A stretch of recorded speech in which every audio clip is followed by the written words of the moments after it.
Today we are thrilled to be joined by Associate Professor Susie Khamis, who is the Associate Dean at International and Engagement Office at UTS. So Dr. Susie Khamis, could you please introduce yourself? My name is Susie Khamis. I have been at UTS for 10 years, and for the last few years I've been Associate Dean of International, and I'm currently in that role for the Faculty of Design and Society. Thank you. I've seen that you focus on media theory, public communication, advertising, branding, cultural diversity, and consumer culture. Yes. So from your experience working with a lot of students and seeing industry trends, how should students go about choosing the suitable major? I always encourage students to think carefully about what they're good at in terms of skills, what they enjoyed studying already, perhaps in high school, and really, most importantly, what they find most interesting, because we want their study journey to be exciting and challenging and enjoyable. So if they lead with what they like and what they're interested in, and hopefully what they're also good at, it means that the years spent studying their degree will be satisfying and hopefully fun as well. How can a student prepare during high school if they're interested in studying communication at UTS? Well, the beauty of communication is it's so broad. So now when we talk about communication, it ranges from creative writers to filmmakers to podcasters to digital analysts to radio hosts to television producers, advertisers. Wow. So when we talk about communication, it's such a broad field, but ultimately what unites all communication is storytelling using different forms and different technologies and for different reasons. So a journalist tells a story for one reason, a particular audience, but a filmmaker is telling different kinds of stories for different kinds of audiences. And same goes for a podcaster or a web developer. So really, it's all about engaging with an audience and creating content that is interesting and innovative and thought-provoking. But in terms of what technology you use or why you're driven to tell those stories, that varies widely. In the next question, I would like to ask, how do students know which is the major that's suitable for them? They love the idea of communication. They know the options. They are not so confident about, for example, storytelling because they haven't done that much during high school. So, and it can be through many different kind of forms. So how do they give it a go to have I'll say exposure? I would encourage interested students to reach out to us. Obviously, there is so much information online that we hope explains the different courses and who they're best suited for and what kinds of careers they lead to. But I understand that, especially if you're still in high school, that information can seem quite overwhelming, or perhaps it all sounds interesting and you don't know how to choose just one. And I would encourage students to reach out to one of the faculty staff, to an academic. And it doesn't take long for us to ask the right questions to help you make the right choice. So what kind of content do you currently enjoy or consume? What kind of media do you see yourself working in? What kind of audiences are you trying to reach? What kind of content you might want to produce? It's so diverse. And ultimately, it comes down to the kinds of stories that you want to be telling. And when I say stories, I don't mean like fairy tales or novels. I mean any kind of message that you want to communicate to an audience. And the language that you use can vary so widely. So film is a kind of language. Advertising is a kind of language. Digital media is a kind of language, animation. And really, there are so many options.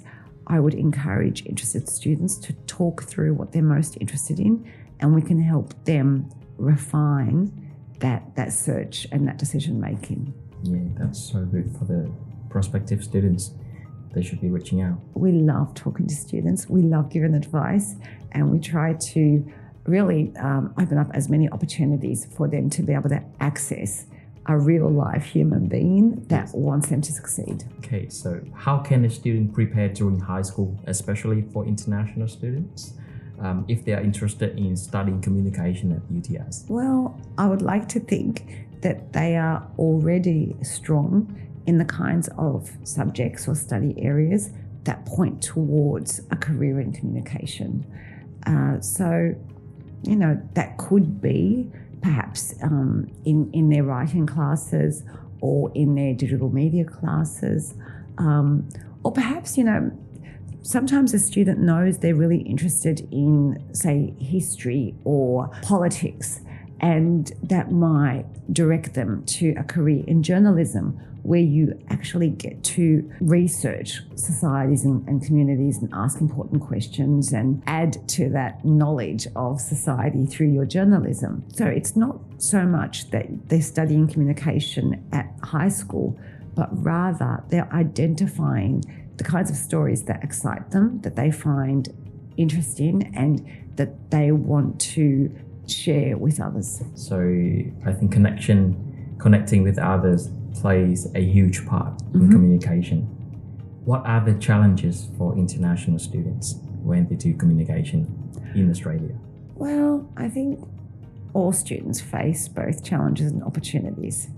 Obviously, when we have international students, sometimes there is a period of cultural adjustment. But that is actually quite beautiful, because it is a process or a period where they're getting to understand the subtleties of Australian culture and language better. So in every culture, there are slang words or ways of speech that might take shortcuts or aren't proper English in Australia, right? And so international students might, be a little bit shocked at first by the strong Australian accent and the kinds of slang words that we use. But in time, they'll get used to it. And so, sometimes it's a challenge just to feel confident also and comfortable in another country away from family and friends. But at the same time, that's the opportunity to meet new people and to broaden your social perspective. And also, and I always encourage international students to remember this, they're learning about Australian culture, but also it's a wonderful opportunity for their Australian-born peers and friends to learn about, their home culture. So it's an exchange. It's a cultural exchange, and we love hearing those stories and perspectives from around the world in the classroom, because it means every class activity is a multicultural journey, and that's, I think, one of the most beautiful parts of international education. So some students label themselves introvert. Yeah. And they don't want to talk to others. Yeah. And how can they get that cultural exchange if they keep staying in that stage?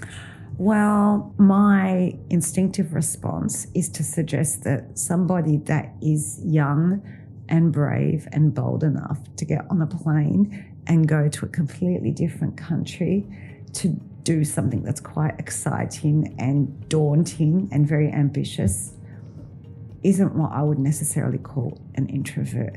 They are curious and they are brave and they are hungry to learn more about the world and to grow as a human.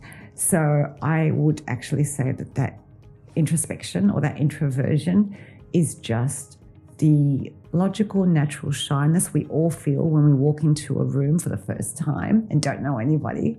But I think that, the minute they allow themselves to speak up, be heard, and deal with the craziness of being in another country, then they find their voice and they find their friends, and they're not introverts anymore.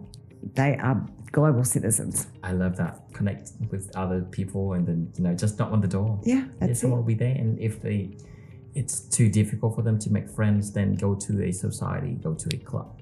Lots of people over there may have the same interest. So that's the easiest way for you to connect with anyone. How does the course at UTS help students to get through difficulties? I'd like to think that we offer not just an education, but also cultural and social and pastoral support. In other words, we know that, especially for our international students, the challenges of just learning a university program is already quite, challenging and significant. And we try to soften the whole journey by providing for them opportunities to interact with their peers, learn new people through social events or through those extracurricular societies. We invest a lot of time and effort into activating our campus culturally for our students.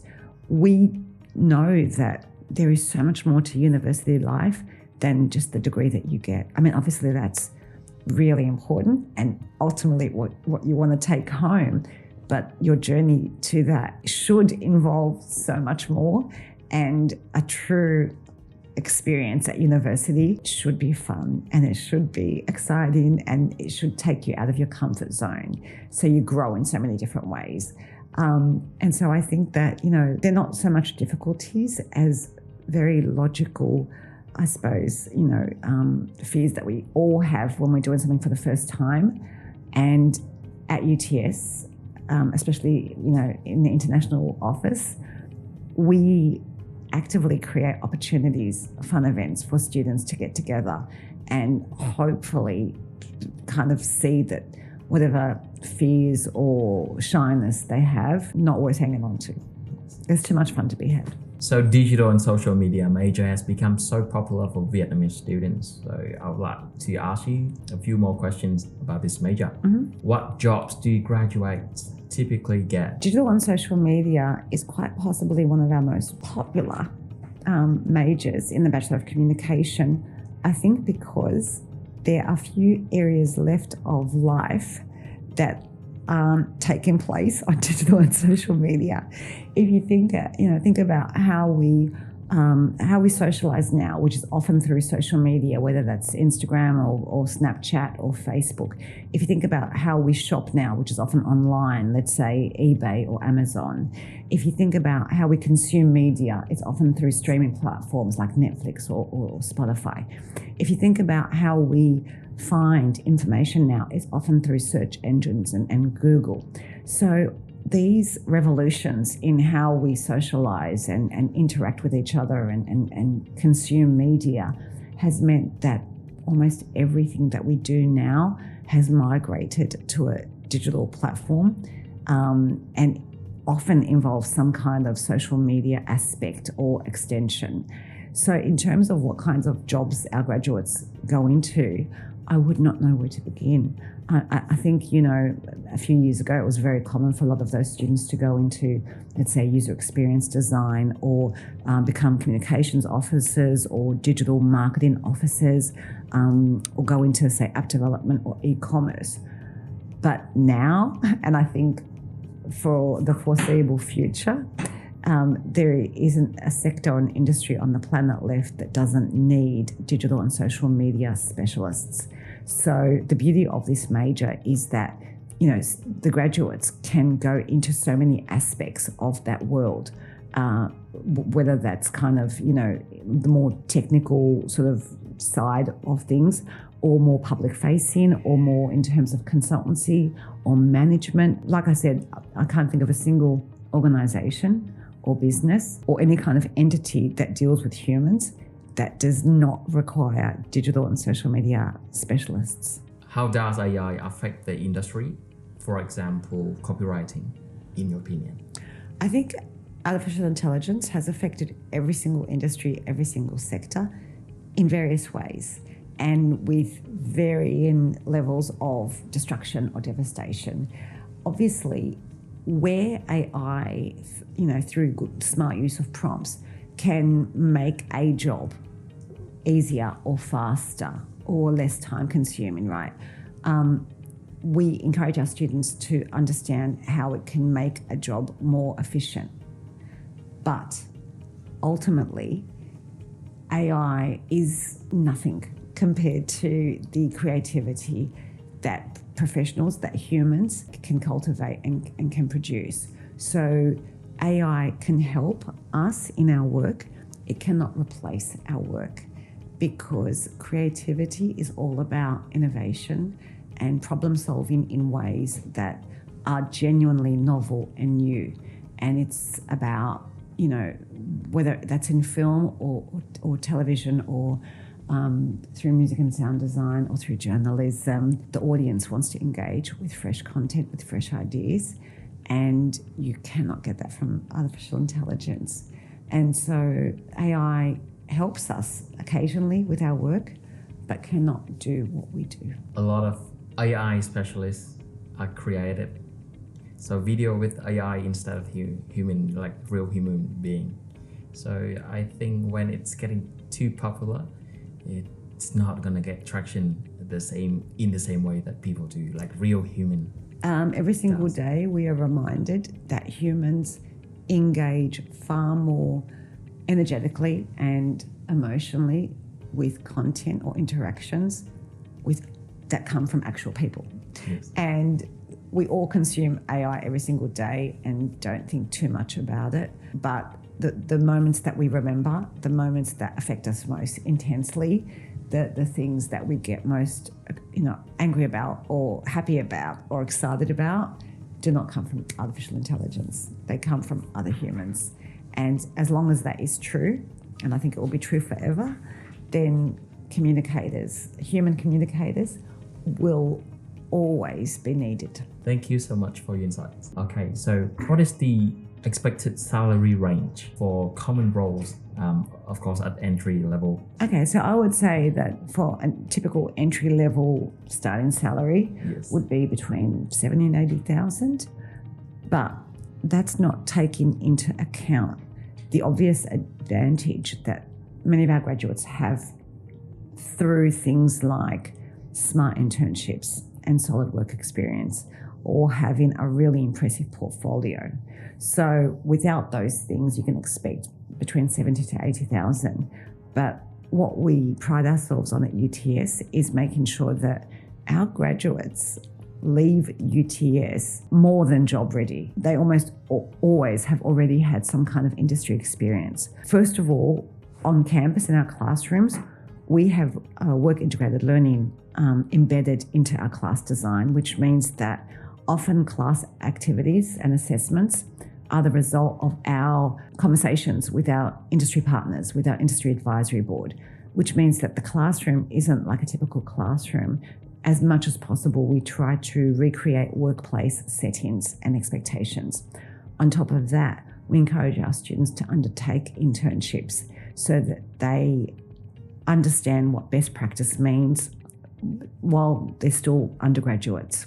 We encourage our students to network with our industry partners. We create events to help facilitate that kind of interaction so that they are speaking to leaders of industry. And because UTS is in the heart of Sydney, we are in the middle of Tech Central, which is the creative precinct of Sydney. We are surrounded by 3,000 creative industry startups and organisations, from little boutique agencies to some really big names in digital and social media. And that closeness means that our students have got very easy access to those opportunities. So often our international students live and learn and work within a walking distance zone.